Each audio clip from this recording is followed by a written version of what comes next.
Hello everybody, my name is Tony Whitburn and welcome to another reaction. On today's episode we will revisit the work of Midi, a band I already reacted to, but only to one song, which is BM BM BM, and you can find right here. Still, a lot of people ask me to react to the full record, saying it is experimental and heavy and even rock driven, and since I like all of that stuff and I did enjoy BM BM BM, well, why not? So this is me reacting to the debut record by Midi, which is called Schlagenheim. I hope I'm pronouncing it right, I don't know, you tell me in the comments. This is also the part when I finally stop talking and start listening. Remember to stay up to the end for the review, and I hope you enjoy it.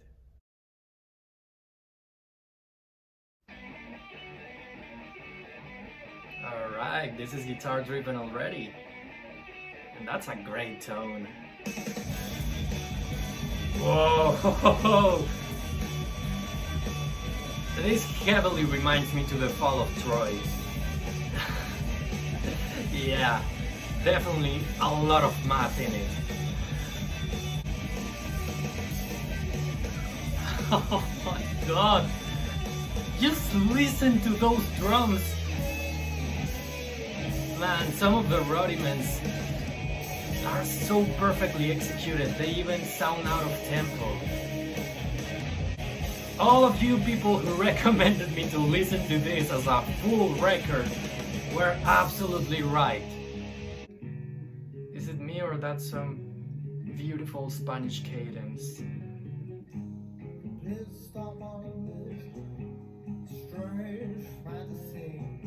Yeah, kinda sounds like flamenco.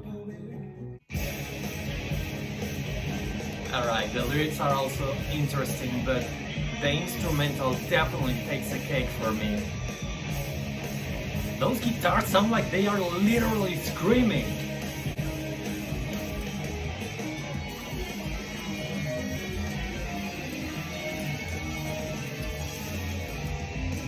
What? Oh shit!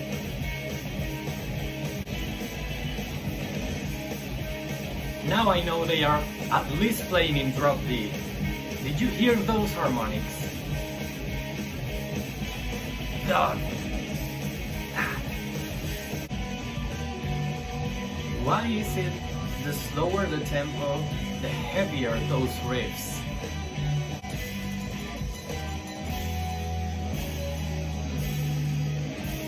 Oh yeah, back to business.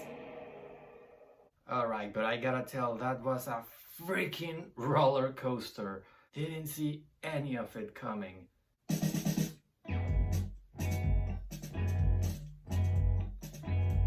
It sounds a little friendly, but I wouldn't let down my guard. Kinda even reminds me to the Strokes. On their early days, of course. Alright, never mind. If I had to name this genre, it would be a dimensional pop. I'm so glad to also listening to some Latin influences on those drums. They are so twitchy and complex all in all.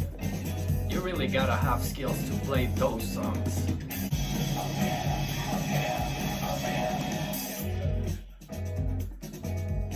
In what moment this intensified so much? I didn't even... Jeez, mate. Yeah, I'm also impressed with that one.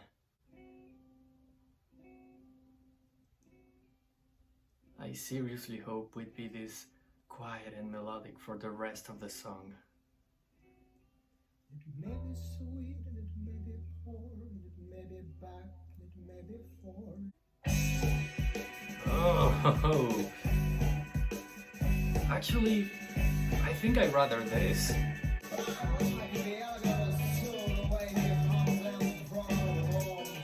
That's pure math right there, man. And you know, he's also experimenting with the lyrics.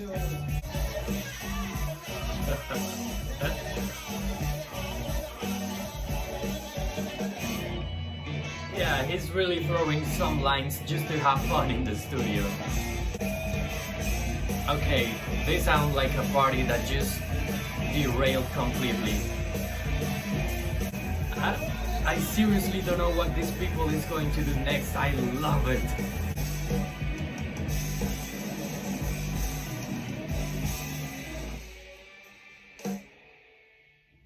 The drummer is definitely killing it for me.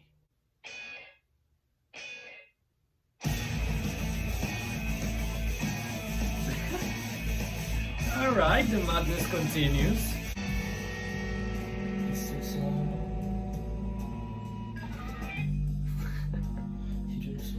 Those samples. It's maybe that I listened to Spiderland by Slim just a couple weeks ago, but this kind of sounds like it. It has that ambience, this part. Yeah, and those lyrics kind of resemble it too.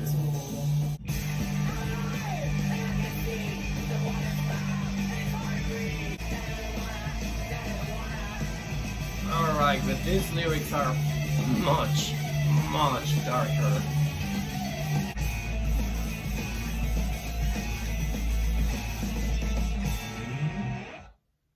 Okay, that last part straight up sounds like having a seizure.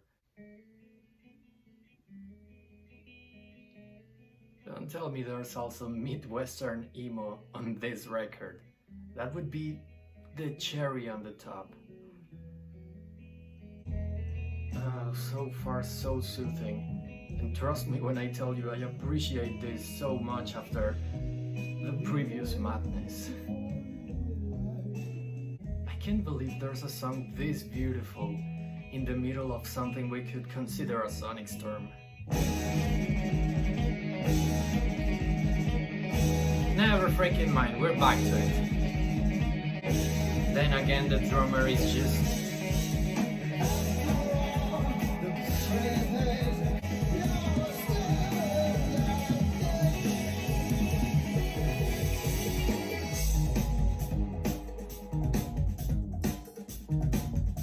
What a funky middle section. Oh shit! Did you just hear that break in the rhythm?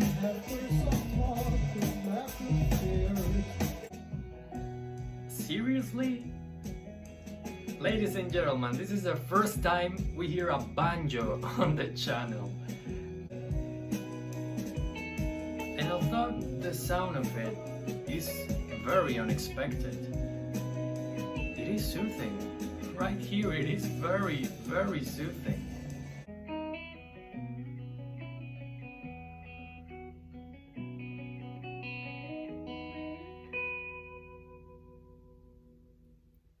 What a beautiful finale indeed.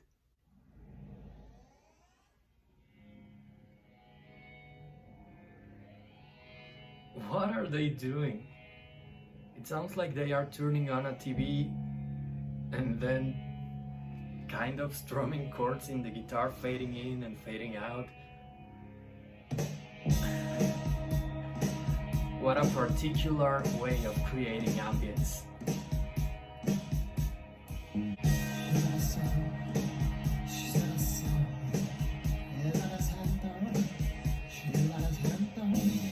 Yeah, I had to look at the lyrics because I couldn't understand a single word. Oh. We're going naked right here.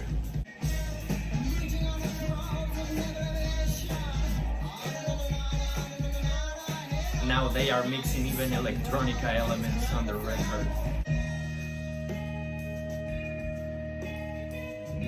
I thought it was going to explode or something.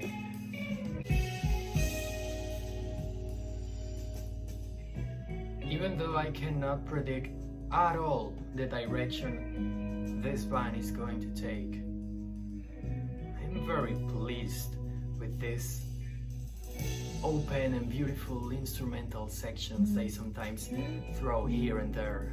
And now I could almost bet it's going to explode. Yes! How are they even making those sounds? Is that still a guitar? Some Midi?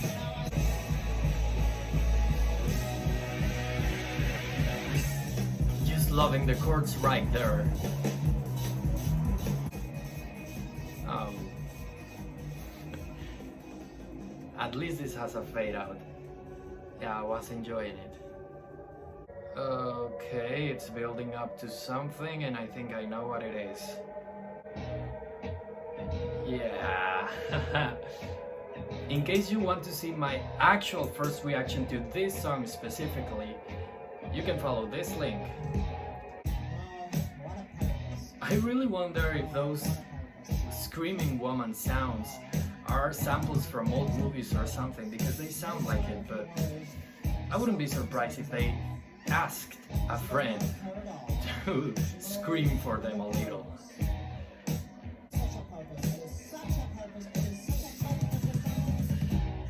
He talks like a diva sometimes. He's saying like, such a purpose.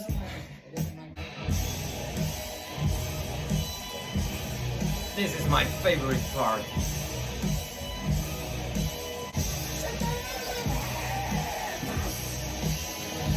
I will never get tired of the way he saturates that microphone.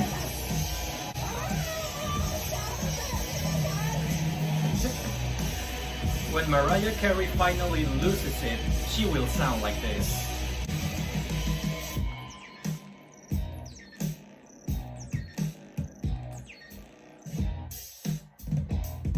Oh my god. Those drum fills. Yeah, definitely something I wouldn't want to miss the second time.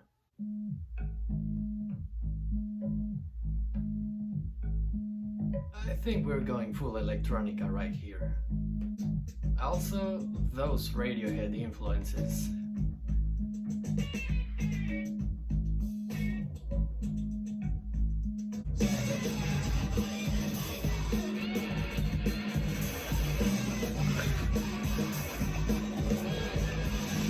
I don't even know if I should be surprised, but I'm kinda still am.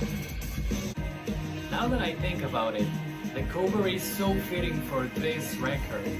It's obviously an AI random generated image, but sometimes it also sounds like random generated music. You're just a perfect match.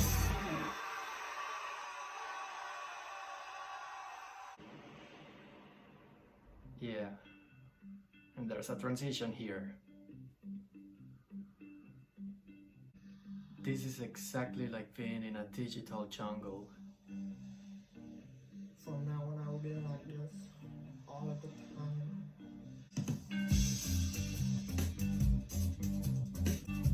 Control, break me.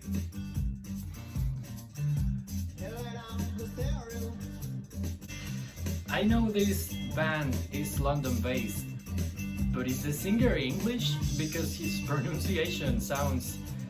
well, it doesn't sound English.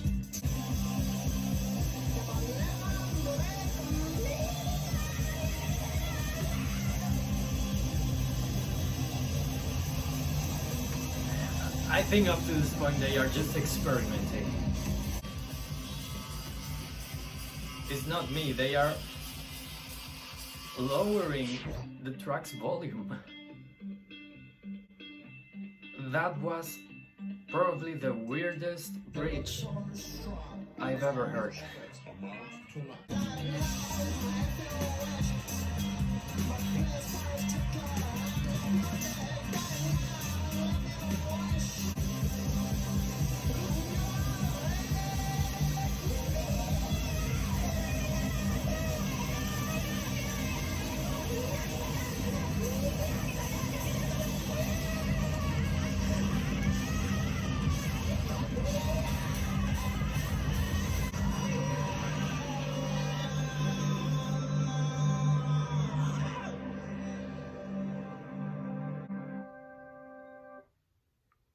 Maybe he could never break him, but they broke those instruments.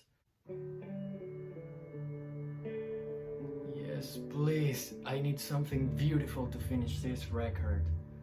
I met a blind man the other day. Yes. Now I finally reached the other side and went into the 7-Eleven. Also, this confirms my theory of them being influenced by Sting. Times and a single cigarette. Not much to read. His voice is so different right here. I even have doubts. It's the same So singer. I got to the curb and got out my keys.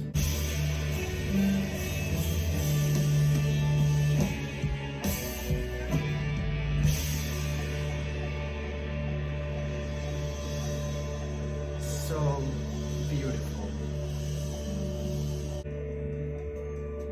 I wonder what is other people's reaction when they go through the entire record and finish with this. This is my favorite so far. I wonder if it's theirs too. Yeah, it's fading out. But that was just the finale I wanted.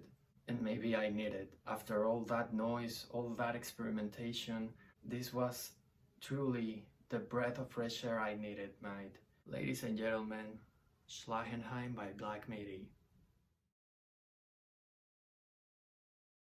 Oh boy, if I had just waited until I listened to the full record to know this art's purpose, it's quite all over the place. For most of the time, Schlagenheim remains a mystery, but I'll put it this way. This record is the closest to be struck by a lightning and a truck at the same time, and kinda liking it. It moves every single part of you for better or worse, and it saturates you completely, just like the Midi genre itself.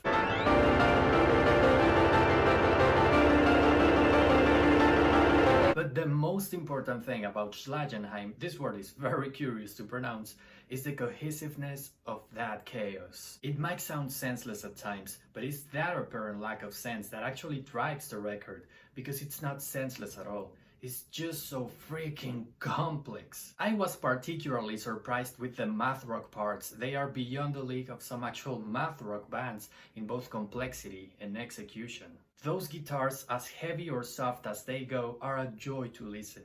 That marauding bass is as well. But if you paid attention to my reaction, you already know the drums took the crown for me. Morgan is some Animals as Leaders level thing, mate. There is so much charisma and precision in his playing. On the other hand, those vocals are an acquired taste. Just by my third listen, I started to appreciate him, and I'm still not quite sure if it's Matt or Jordi who sings mainly, but still, it sounds to me like he's straight up improvising stuff, both lyrically and melodically to fit into the songs. But no.